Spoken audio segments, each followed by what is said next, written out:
quiero saludar a Pedro Ruchurtu. Él es coordinador de Asuntos Internacionales de María Corina Machado, de 20 Venezuela. Fue uno de los que pudo salir de la embajada. Pedro, bienvenido. Gracias a ti, Dani. Un gusto estar contigo. Y más en un día especial como hoy. Igual para mí siempre es un placer conversar contigo. Un día particular, Pedro. Un año de lo que muchos calificaron como una gesta, un año en que el apoyo internacional ha estado presente. Muchas, muchas son, o muchos son los pronunciamientos y muchas las personalidades que se han referido a esta fecha. Pero, ¿sabes? Antes me gustaría entrar en tu propio significado o en lo que significó para los venezolanos desde tu perspectiva ese 28 de julio. Bueno, Dani, tú sabes que hoy lo recordaba justamente en mis redes sociales porque a mí me tocó vivir el 28 de julio en la embajada, ¿no? Y ahí todavía en ese momento, a partir de allí, horas después, no teníamos idea de lo que se iba a desatar, ¿no? En términos de la persecución y el asedio, pero vivimos ese día allí después de muchísimo trabajo en los meses previos. Y, y yo recuerdo justamente que ese día, al no poder salir a votar, a pesar de estar en Venezuela, me sentía era para mí era una mezcla de emociones porque estaba en Venezuela, sentía la emoción de ese día, lo estaba viviendo, pero no podía votar y al mismo tiempo entonces me sentía como se sentían mis conciudadanos y mis compañeros fuera de Venezuela que no podían hacerlo porque el régimen sencillamente les negó el derecho a participar en esa elección y muchos querían. Entonces fue esa mezcla, ¿no? De estar allí, al mismo tiempo no poder votar, pero vivirlo y creo que fue un día, y lo sigo, lo sostengo, creo que fue un día de una enorme demostración de valentía, de organización, de compromiso. Yo creo que la gente sencillamente asumió ese día como un día clave, como una segunda independencia, como que una cosa que dependía de todos.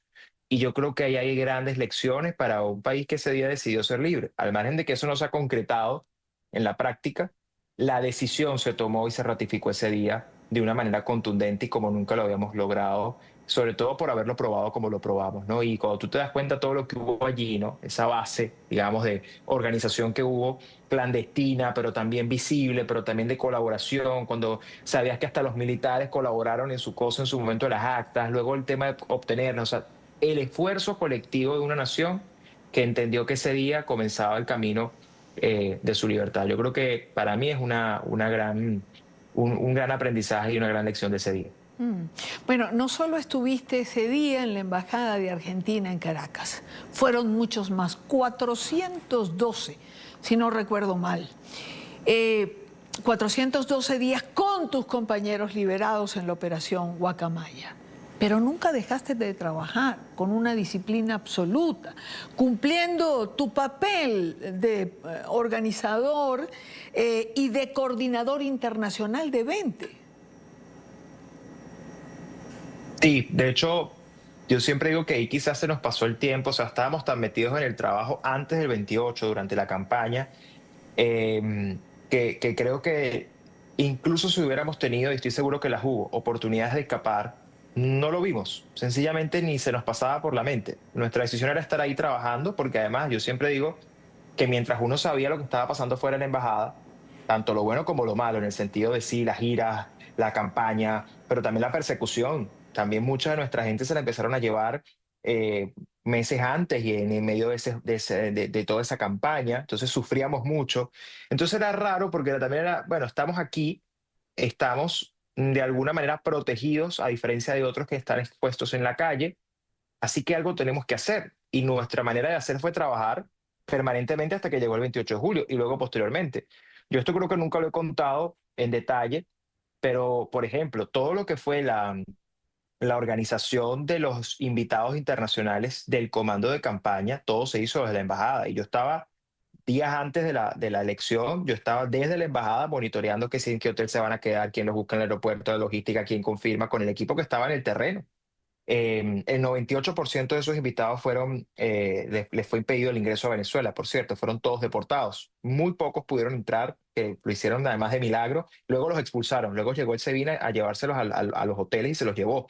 Eso tampoco lo hemos contado.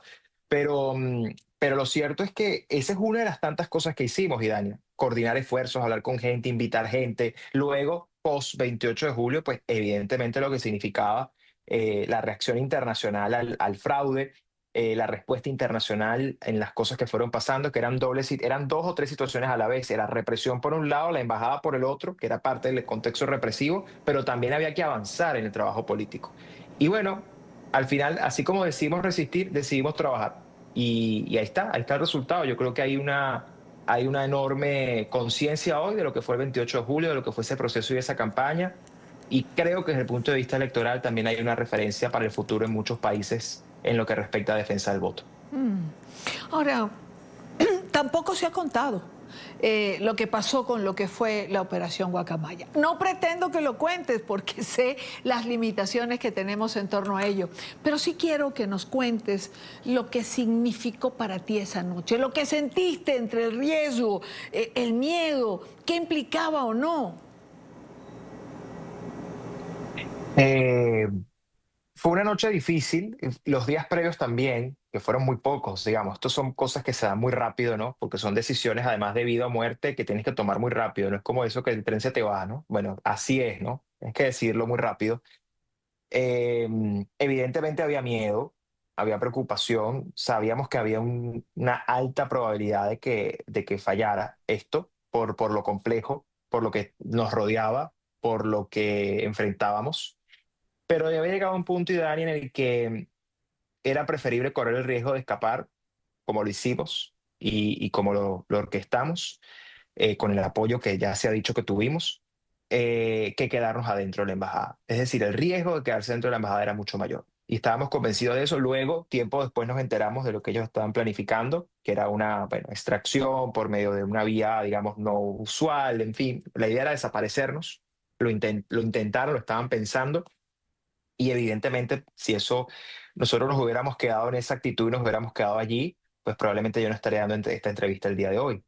Así que creo que fue la decisión correcta. No tienes mucho tiempo para pensarlo. Te encomiendas a Dios, a los ángeles, a lo que sea que tú crees o en lo que crees y decides ir adelante. Yo ahí siempre digo, para mí hay dos cosas y son dos frases que me han acompañado, pero que las viví en tiempo real en esas horas. La primera es que si tienes miedo, hazlo con miedo, pero no dejes de hacerlo. Y la segunda es que el miedo no evita la muerte, evita la vida. Entonces, al final, se trata de eso, de avanzar. Y lo hicimos y bueno, aquí estamos.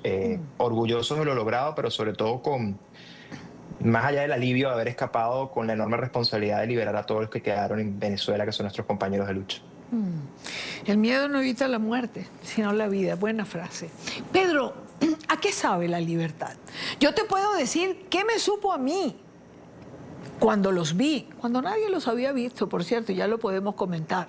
Me supo a abrazos, alegría y a lágrimas, porque fue un momento muy particular ese encuentro.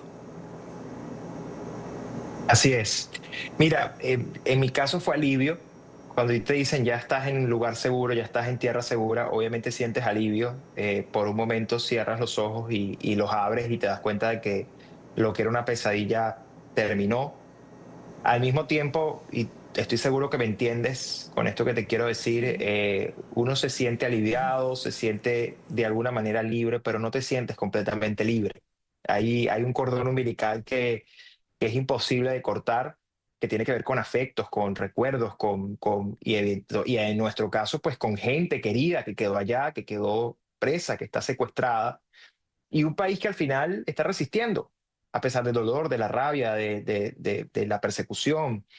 Y yo últimamente he dicho que es que nosotros, ninguno de nosotros, ni tú, ni yo, ni uno de los que estamos afuera, y obviamente los que están adentro, van a ser libres hasta que Venezuela no lo sea, porque es que es la única manera de poder realmente sentirnos que esto se concretó.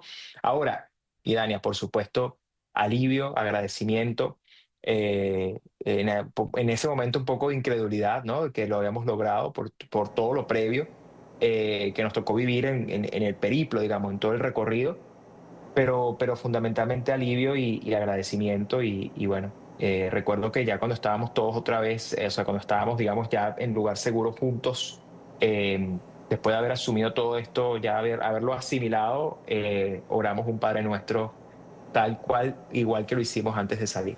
Un poco para cerrar ese proceso de encomienda en el que nos habíamos puesto en manos de Dios. Y qué bueno que Dios les acompañó, ¿no? Ahora, Pedro, retomar el trabajo, el apoyo internacional, ¿sigue siendo sólido para Venezuela? Bueno, a ver, nosotros no hemos parado de hacer el trabajo, Dania, ni siquiera lo hicimos estando en la embajada, luego al salir, pues obviamente los primeros días fueron un poco aturdidos naturalmente por lo vivido, pero inmediatamente retomamos nuestras labores, cada uno en lo suyo, y en mi caso no he parado de hacer el trabajo, los contactos, mantener las relaciones, explicar lo que está pasando. Hay mucha claridad, creo que cada vez es más difícil incluso para los otrora aliados del régimen en lo ideológico sostenerlo, defenderlo. Eh, Creo que entre muchas cosas que logró el 28 de julio, quizás una de las más significativas es que el régimen logramos moverlo dentro del tablero a su faceta más criminal, a su cara más visiblemente criminal, en la que ya no usan, ya no se preocupan por disimular que tienen o decir que tienen apoyo popular o que la propaganda les funciona o que el mundo los apoya, ya eso no les importa. Ellos sencillamente decidieron ir hacia adelante en la represión y a mostrarse en su faceta más criminal, vinculada ahora a todo lo que ha salido: narcotráfico, terrorismo, crimen organizado. Es decir, no es que antes no lo fueran, es que antes buscaban disimularlo, ahora no. Entonces ellos mismos creo que de ahí en adelante, como ellos decidieron caminar hacia adelante, dar un salto al vacío en ese sentido, pues yo creo que la comunidad internacional tiene muy consciente hoy lo que es Maduro, lo que es el sistema criminal, ¿no? Y ahí es donde nos estamos enfocando, Idania. Yo creo que el capítulo político electoral se cerró el 28 de julio. Las últimas dos farsas electorales en Venezuela lo demuestran. La respuesta de la gente es clarísima. Y ahora nosotros tenemos que concentrarnos en dos cosas: en debilitar el aparato represivo y hacer que ese aparato represivo deje de hacer lo que está haciendo, como lo está haciendo, pero más importante aún, que no haya impunidad, que quienes han sido responsables de estos crímenes y de estas violaciones a los derechos humanos, de este terrorismo de Estado, que hay que decirlo permanentemente porque es que así lo han catalogado, pero es que es gravísimo el término, terrorismo de Estado. Esto no es que una organización terrorista esté intentando socavar al Estado, es que es el Estado el que está usando todas sus instituciones para hacer terrorismo. Y nosotros tenemos que hacer que rindan cuentas. Y ahí estamos. Y evidentemente en la medida que podamos avanzar en esa dirección, yo creo que las grietas que creemos existen, y la Operación Guacamaya es una de ellas, para una de esas evidencias de saber que esas grietas existen, ir fomentando esas rupturas y esos quiebres internos a la par del trabajo adicional de coordinación, de alineación con las fuerzas internas, lo que llamamos las fuerzas vivas. Yo le llamo a la triada, ¿no? Liderazgo, estrategia y organización. Hoy María Corina en su video fue enfática: hay una nueva manera de organizarnos dentro de Venezuela, pero que está avanzando. Y eso ahora hay que coordinarlo con la comunidad internacional. Y perdón que me extienda en esto, pero al final yo soy un promotor de esta idea de que uno, y creo que es el rol del liderazgo fundamentalmente, y creo que María Corina lo está haciendo en ese sentido muy bien, que es que el rol del liderazgo en contextos como estos es alinear los tiempos de nuestra urgencia, que son nuestros, que lo sabemos nosotros, que probablemente nadie los padece como los padecemos nosotros, con los tiempos a veces de la parsimonia de la comunidad internacional. Y esos hay que traerlos para acá, esos tiempos, hasta los tiempos urgentes, ¿no? Y ahí estamos, y Dani, ese es el compromiso. Y nadie dijo que sería fácil, nadie tiene el guión, el manual de cómo ABC, la fecha en el calendario, pero lo cierto es que hemos avanzado y seguimos avanzando, y esto es hasta el final. Ahora, el final no tiene una fecha hoy escrita, que nosotros sepamos que mañana es el final. Lo que sí te puedo decir, Dani, es que nosotros lo que estamos haciendo a diario es a procurar que eso pase cuanto antes. Y pasará cuando tenga que pasar, y estamos seguros que va a ser muy pronto. Claro. Pedro, ¿cómo se le explica a la gente cuando reclama? Cuando se le baja la esperanza. ¿Cómo explicamos que esto hace parte de un proceso y que no podemos decaer simplemente porque no hay otra alternativa? Por lo menos hasta ahora no hay otra alternativa creíble. Bueno, no hay ninguna otra porque todo lo hemos probado además, ¿no? Y todo se ha intentado. Y ese es parte de los desafíos de enfrentar un sistema criminal, Dani, que además no es monolítico, no es un solo actor, son muchas fuerzas oscuras moviéndose. Yo entiendo a la gente cuando se siente frustrada. cuando se siente molesta. Creo que además tienen derecho a reclamar y a expresarlo.